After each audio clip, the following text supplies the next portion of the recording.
Dear listeners and viewers of Khabarhub and Radio Candid, Namaste and good afternoon. Welcome to a very special interview with Ambassador Farooq Sobhan on the foreign policy of Bangladesh. Ambassador Farooq Sobhan is currently the Distinguished Fellow and Board Member of Bangladesh Enterprise Institute. He was Executive Chairman, Board of Investment and Special Envoy to the Prime Minister and Foreign Secretary.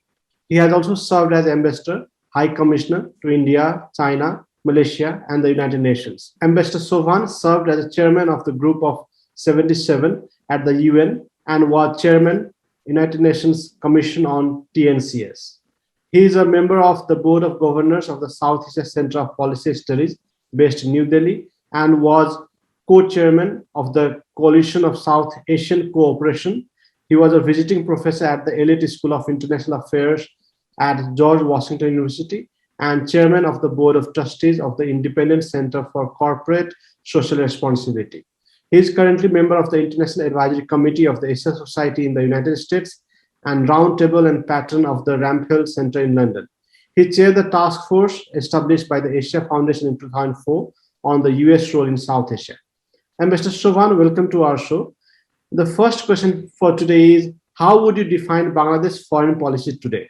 What are the major objectives and concerns of Bangladesh foreign policy? Well, let me also say namaste and good evening to all your viewers. I'm very happy to have this chance to share my views with your institution and your viewers. Bangladesh's foreign policy,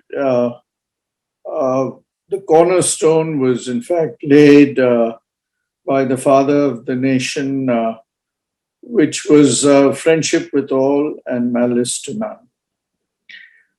Today, as Bangladesh celebrates the golden jubilee of our independence, we are happy to note that we have enjoyed cordial relations with all the major powers, with our neighbors.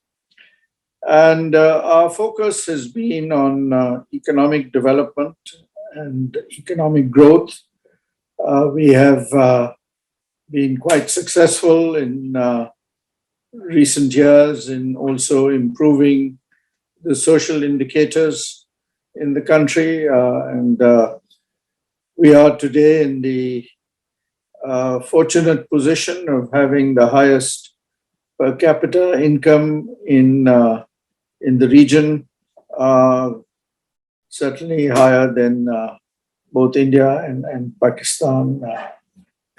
But we also have focused on trying our best to strengthen regional cooperation and maintain, as I said, friendly and cordial relations with all the key players in the region as well as globally. We enjoy good relations with the major powers, with the European Union, with ASEAN, with our brothers in the Islamic world, the Gulf countries. And we are also now actively engaged in developing our relations in Africa. As you know, Bangladesh has been now for the last several decades one of the leading contributors of UN peacekeeping troops. And as a result, many of these peacekeeping expeditions have been in African countries. So in a large number of them today, Bangladesh is well known in Mali, in Sierra Leone, in Chad, in Mozambique, in South Sudan, and so on.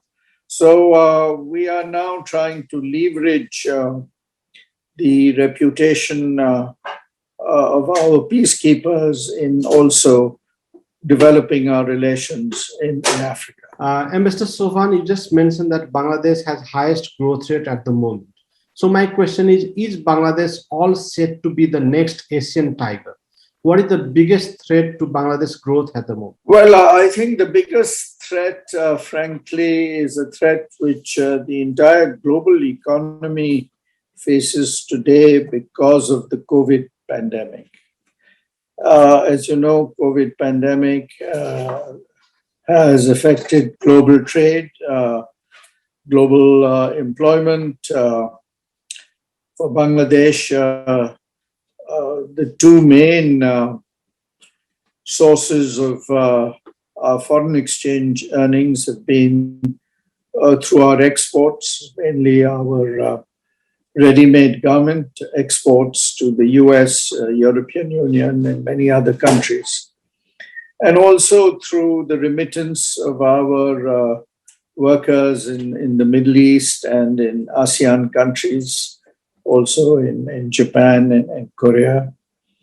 And the COVID pandemic has obviously had an impact on exports. It has had an impact, fortunately, a nominal impact on remittances. So that becomes a challenge. We are now concentrating on how to come out of this pandemic. Life is rapidly returning to normal. The economy is picking up. Exports are picking up.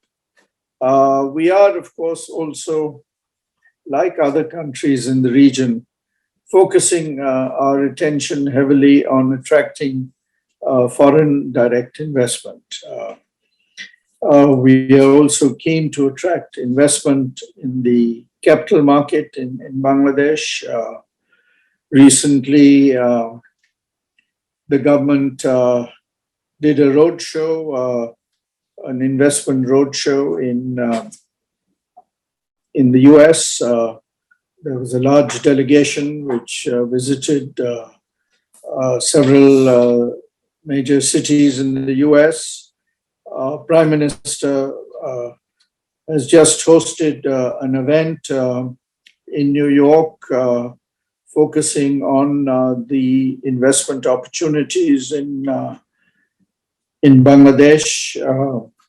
Our advisor for the private sector and investment, Mr. Salman Rahman, is currently in Saudi Arabia with a large delegation, trying to interest Saudi companies to invest in Bangladesh. So yes, I would say that attracting foreign investment is going to be an important challenge for the country in the post-pandemic world.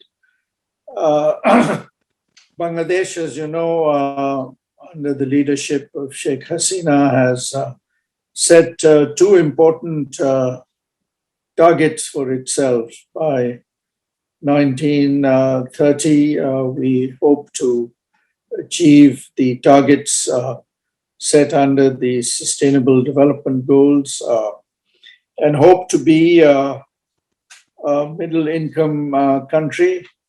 And by 2041, we hope to be a high-level middle-income country. So these are ambitious targets predicated on expanding our economy, expanding economic growth, expanding our exports, and attracting large amounts of foreign investment into the country. Ambassador Sobhan, what can other Southeast countries like Nepal learn from the economic boom of Bangladesh? Well, three or four things. One is, of course, education, I think, has been an important factor. The government has paid a lot of interest to improving education, both in the public sector as well as in the private sector. Today, we have 105 private universities across Bangladesh. What is perhaps one of the most important and significant developments is the education of the girl child. Today, female enrollment in schools is higher than male enrollment.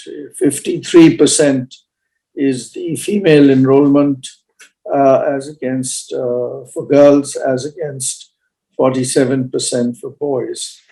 I think the second reason for the success story has been female employment, female empowerment.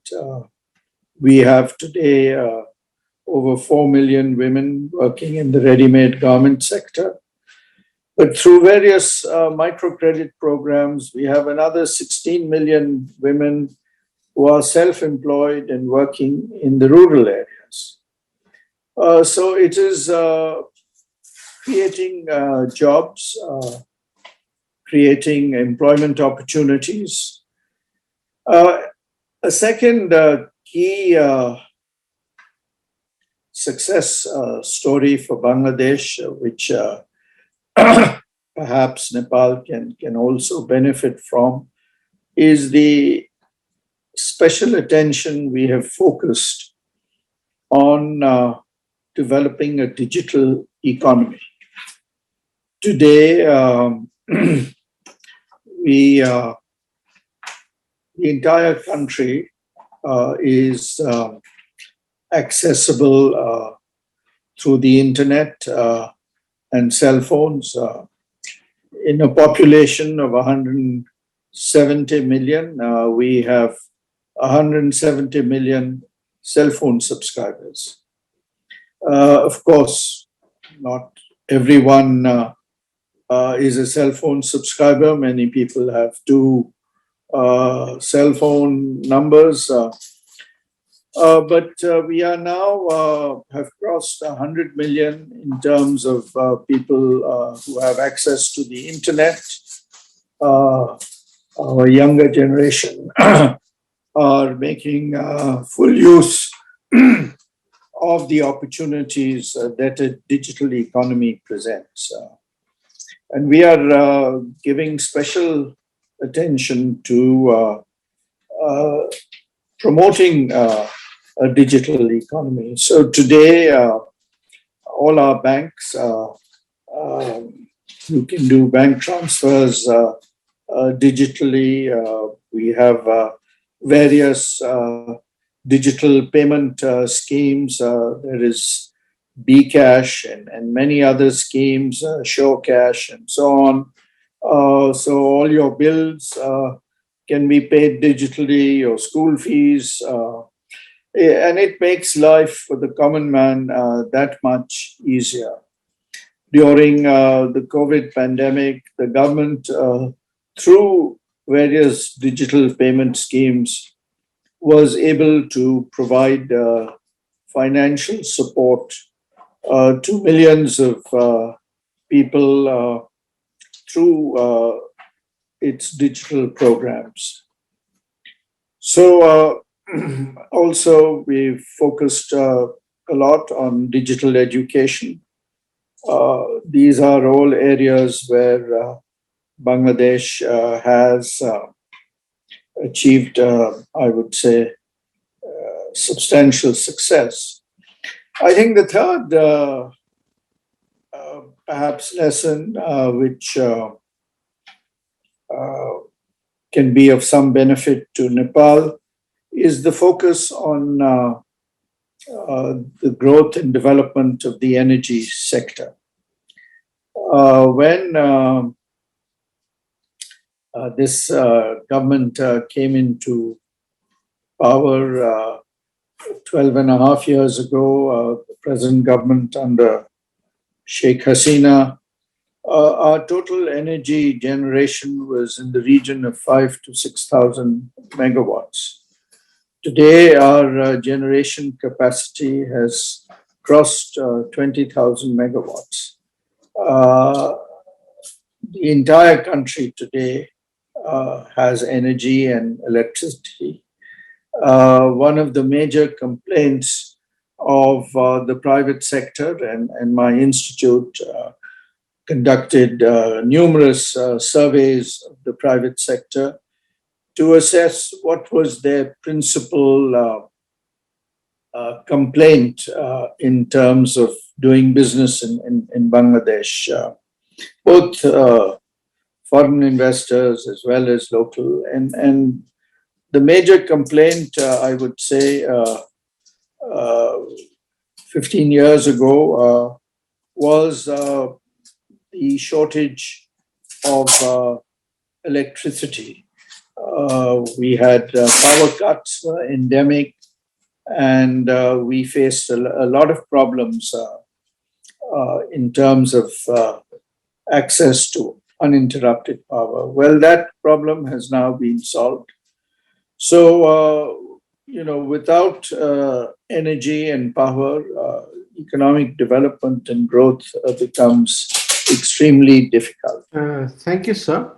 What hope does Bangladesh have from SAARC? What role can Bangladesh play in reviving the SAARC? Well, this has frankly been a big challenge for SAARC since the formation of SAARC I'd like to recall that the first meeting of foreign secretaries took place in 1981. 1983, we had the first meeting of foreign ministers and then the first summit in Dhaka took place in December of 1985. So SAARC is now soon going to be 36 years old. Unfortunately, progress has been slow and largely due to problems in the bilateral relations between India and Pakistan. I think the big challenge for us, the smaller member states, if you like, in terms of in relationship to India in particular, is to keep our bilateral differences out of SAARC. This was the lesson which the European Union learned. As we know, France and Germany had fought many wars, but they were the real anchor in getting the European Union moving. And whilst bilateral differences between European Union countries remain, this has not been allowed to interfere in the growth and development of the European Union. Similarly, we have seen in the case of ASEAN too, they have not allowed the multiple bilateral differences in ASEAN to stand in the way of the development and growth of ASEAN. And I think that is the most important lesson that we in SAARC need to learn. I think it is extremely important that in the three key areas, we revive SAARC in terms of seamless trade, seamless connectivity, and seamless investment. I think that is the lesson we can learn from the experience of our neighbors next door, namely ASEAN. And I would like to see our leaders, particularly in the post-pandemic world, to try and revive SAARC and invest it with the dynamism that was the expectation of the leadership in the past, and most importantly, of the people of the region. So I hope our leaders will rise to the occasion in the coming months. Ambassador Sobhan, since both Nepal and Bangladesh are the member of World Trade Organization, BIMSTEC and SAARC, how can the countries use such international and regional forums to enhance regional and bilateral trade for creating the investment opportunities? Well, as I said, we need to revive SAARC. That would be. We need to also leverage the opportunities presented by BIMSTEC and also by the WTO. Within the WTO, things have not really moved forward for many years. Both Nepal and Bangladesh are still members of the LDC group, although Bangladesh will be graduating. We have met all the necessary criteria to move out of the LDC group. But as of now and for the next few years, we will continue to be an LDC. We have an important LDC summit around the corner.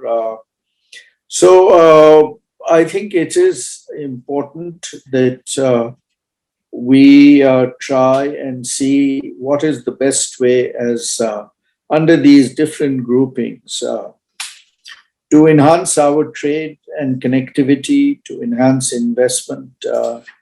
I think that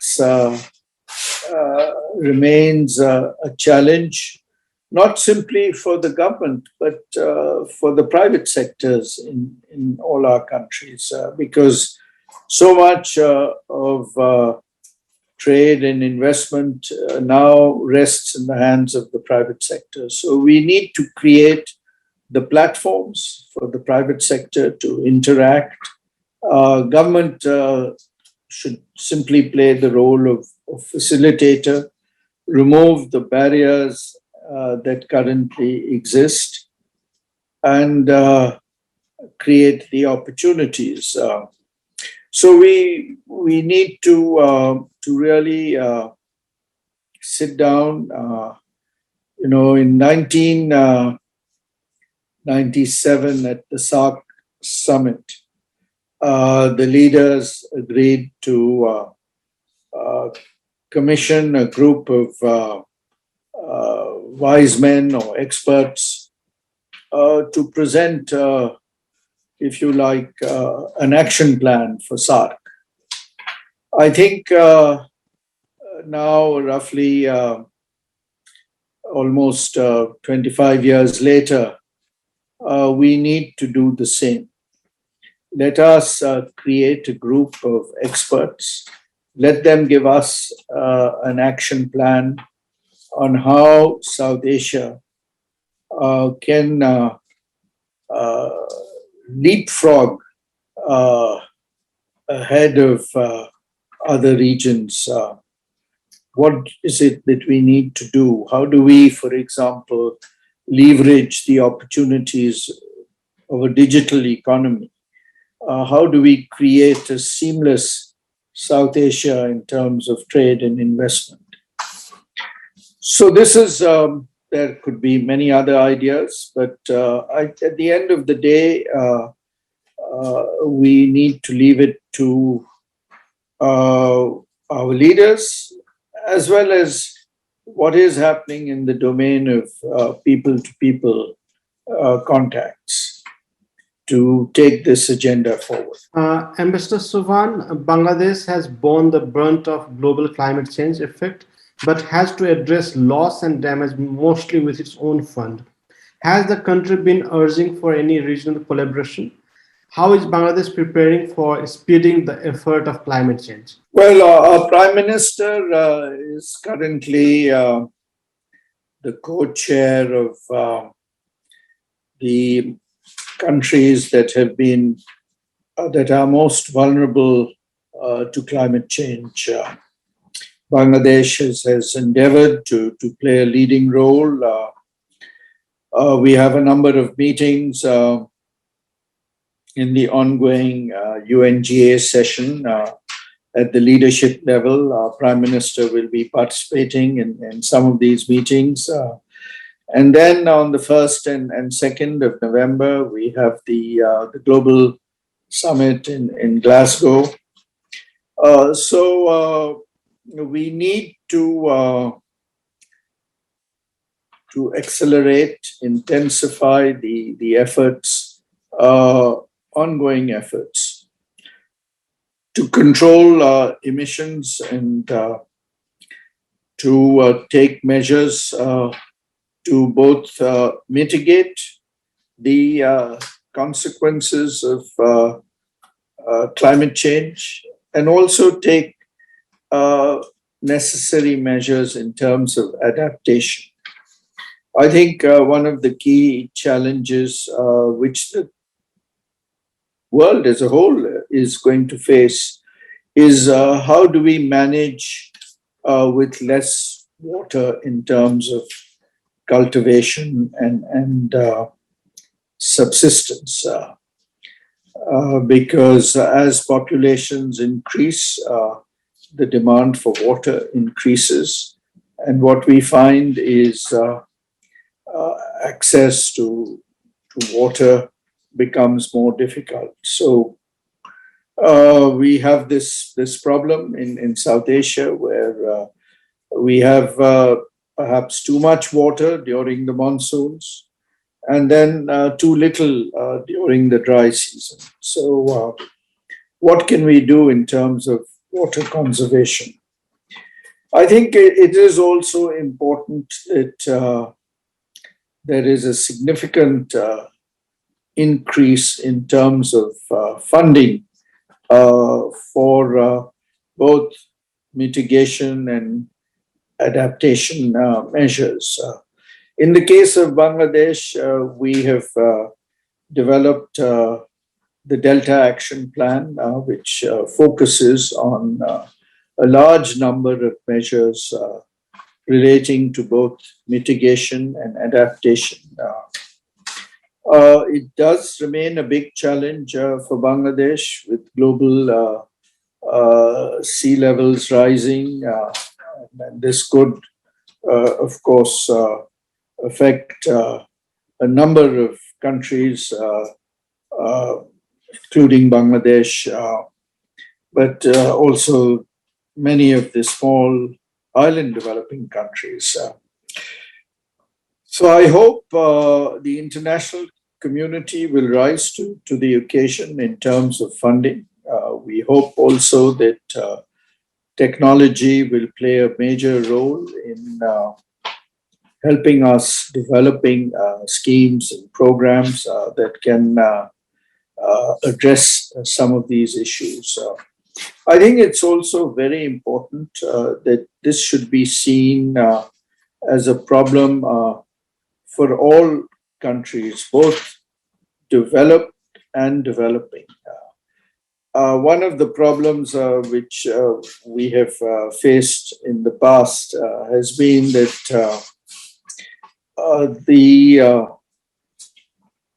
difficulty in arriving at a agreed action plan involving both developed and developing countries in terms of the financing of both adaptation and mitigation measures. We hope that in Glasgow, we will be able to come up with an effective action plan, and that apart from the US and Europe and other major developed countries, that we would also see China and India and Indonesia and Brazil and other important developing countries play an active role in contributing to both the adaptation and mitigation action plans that are under discussion. Ambassador Sobhan, how has the situation in Afghanistan impacted the security landscape in South Asia? What is Bangladesh's approach going to be in terms of the Afghanistanis seeking refugee? We have already made it known that currently Bangladesh is hosting 1.2 million Rohingyas who were forcibly expelled from Myanmar. We are doing our best to try and persuade both Myanmar as well as the international community to undertake measures for the return of the persecuted Rohingyas back to their own country. Under these circumstances, I don't think it would be realistic to expect that Bangladesh could play host to uh, Afghan refugees. I think this has to be a responsibility shared perhaps by other countries in the region and beyond. But let me say a few words about what has happened in Afghanistan. Bangladesh has, as of today, taken a wait and see position. We have voiced some expectations that the Taliban this time round will be more inclusive in how they run Afghanistan, that they will eschew any form of collaboration with Al Qaeda or any other extremist group. So these are expectations. We hope that girls will continue to be allowed to go to school. We hope women will be allowed to work. That is our hope and expectation. We hope that above all, we'll see stability in the region. I think that is important. Of course, a concern remains whether the advent of the Taliban will provide encouragement to extremist groups beyond Afghanistan, and whether some of the challenges which we faced in the past will resurface. As you know, Bangladesh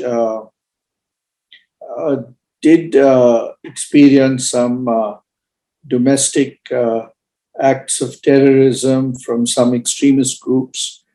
But the government, I would say, has been extremely successful in addressing these challenges.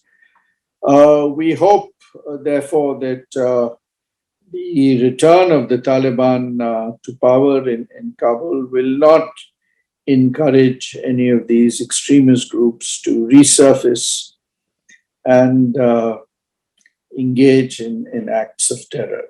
And Mr. Sobhan, how did Bangladesh perceive the recent warning of one of the Chinese envoys against joining Quad alliance, claiming that the Sino-Bangla relation will have to bear a substantial damage if done so? What does this say about the nature of Chinese diplomacy? I wouldn't like to comment on this other than to say that, the Bangladesh is quite capable of knowing what is in the best interest of Bangladesh. As I said in my opening remarks, we want to have cordial relations with all the major powers, with our neighbors. We have been very careful in not getting involved in the, I would say, differences between India and China on the one hand, or between the US and China on the other. We do see that there may be some issues and problems in the future, but I think it will be the aim and objective of Bangladesh to maintain cordial relations with all the major powers, with India, with China, with the US, with Japan, and other countries, with Russia. So we would be very concerned about the possibility of a return, if you like, to the old Cold War, which characterized the geopolitics of South Asia in the 70s and 80s, where you had Pakistan and China versus the then Soviet Union and India. We hope that we can see a return to a more balanced and to some measure of peace and stability in the region, where the focus, we hope, will be on economic growth and development, where the efforts to create more integration within the Asia-Pacific region continues. And it will be our effort in Bangladesh to continue to maintain cordial relations with all the countries in the region and beyond. Ambassador Farooq Sobhan, it was a pleasure talking to you. Thank you so much for your time. Thank you. My pleasure.